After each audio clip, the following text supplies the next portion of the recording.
सकाळच्या नाश्त्यासाठी तुम्ही प्रोटीन, फायबरयुक्त नाश्ता शोधताय का? किंवा तुम्ही वेट लॉसवरती आहात का?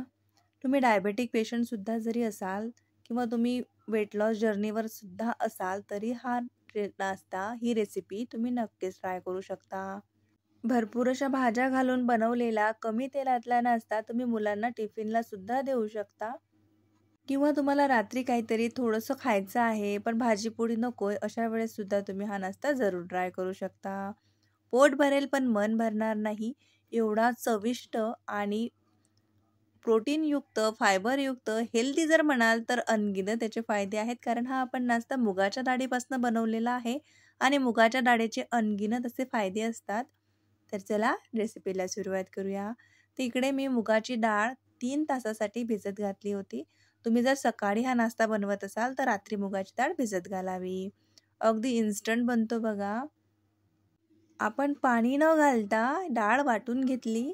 जेवढी स्मूथ वाटल्या जाईल तेवढी मिक्सरला वाटून घ्यायची. नंतर पाणी घालायचं, पण मिक्सरमध्ये जर पाणी घातलं ना तर मग डाळ व्यवस्थित वाटल्या जाणार नाही. आपल्याला अगदी स्मूथ अशी डाळ इथे वाटून घ्यायची आहे. बघू शकता वरतून थोडंसं पाणी घातलेलं आहे कन्सिस्टन्सी ॲडजस्ट करण्यासाठी. अगदी थोडं-थोडं घालूयात म्हणजे आपल्या लक्षात येईल.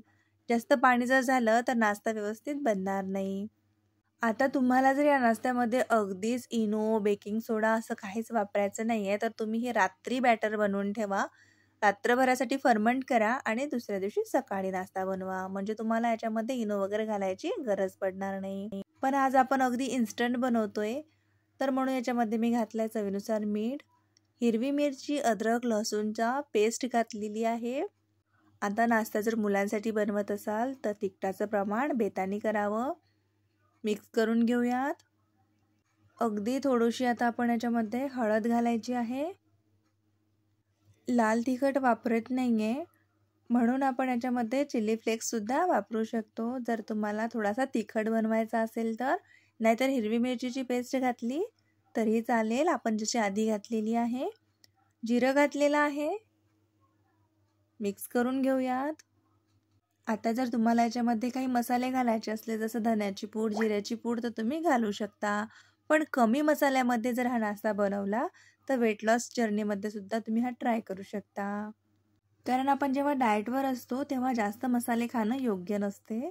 थोडंसं पाणी घालून घेतलं कारण कन्सिस्टन्सी थोडीशी मला घट्ट वाटत होती. बघू शकता. आता इन्स्टंट बनवतोय म्हणून इनो घालतोय. तुम्हाला जर इनो घालायचा नसेल तर मी आधी सांगितल्याप्रमाणे तुम्ही हे रात्री करून ठेवा. थोडंसं पाणी घालूयात म्हणजे इनो छान असं ॲक्टिवेट होईल. लगेच मिक्स करायचं, हलक्या हाताने मिक्स करायचं आहे. आणि चला आता पटकन आपण हा नाश्ता तयार करूयात. एकीकडे मी तवा गरम करायला ठेवला होता. तवा छान गरम झाला की थोडंसं तेल लावूयात. अगदी नाममात्र, जास्त तेलाचा वापर नको. आणि आता जसे आपण पॅनकेक बनवतो किंवा उत्तप्पा बनवतो, अगदी छोटे छोटे उत्तप्पे म्हणू शकतो आपण, मिनी उत्तप्पा, त्याप्रमाणे हे स्प्रेड करून घेऊयात.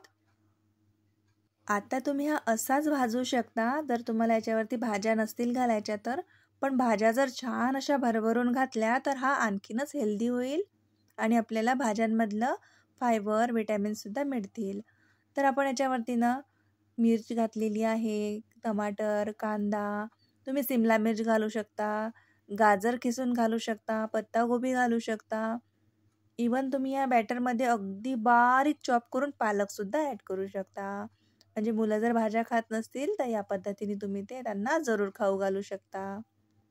झाकण ठेवूयात म्हणजे छान असा आपला नाश्ता भाजला जाईल. गॅसची फ्लेम लो टू मिडियमवरती ठेवायची, अगदीच हाय फ्लेम नाही करायची. पलटून देऊयात आणि दुसरी बाजूसुद्धा छान प्रकारे भाजून घ्यायची आहे. दुसरी बाजू भाजली तर छान नाश्ता असा मस्त भाजला जातो. पण तुम्हाला जर थोडंसं सॉफ्ट ठेवायचा असेल ना तर मग दुसरी बाजू नाही भाजली तरी चालेल. एकच बाजू छान व्यवस्थित भाजून घ्यायची. पण अशी भाजली ना तर हे कांदा टमाटर जेव्हा भाजलं जातं ना तेव्हा याचा मस्त असा स्मोकी फ्लेवर येतो बघा. खायला आणखीनच रुचकर लागते. तर चला या पद्धतीने बाकी सर्व नाश्ता बनवून घेऊयात. तुम्ही सकाळच्या घाईगडबडीमध्ये याला इन्स्टंट मुलांच्या टिफिनसाठी सुद्धा बनवू शकता. इवन घरच्या नाश्त्यासाठी किंवा मग जसं मी आधी सांगितलंय रात्रीच्या जेवणात वेट लॉससाठी एखादी रेसिपी ट्राय करायची असेल तर मुगाच्या रेसिपीज तुम्ही नक्की ट्राय करा. मुगाने वेट लॉसमध्ये खूप जास्त फायदा होतो. तर सेम पद्धतीने आपण उरलेले सर्वच नाश्ते इथे तयार करून घेऊयात. तर बघू शकता मस्तच. आता हा नाश्ता तुम्ही टोमॅटो केचप किंवा मग इमलीची चटणी किंवा हिरव्या चटणी सोबत सुद्धा सर्व करू शकता. नाहीतर दह्यासोबत जर खायचा असेल ना, तर दह्यासोबत सुद्धा खाऊ शकता. काहीच खायचं नाहीये तर तुम्ही नसतं हा नाश्ता खायचा, कारण याच्यामध्ये सर्वच आपण घातलेलं आहे. तिखट, मीठ, भाज्या वगैरे. त्यामुळे याची मुळातच चव छान आहे. तर नाश्ता जरूर बनवा आणि तुमचे अनुभव माझ्यासोबत जरूर शेअर करा. भेटूया नवीन व्हिडिओमध्ये.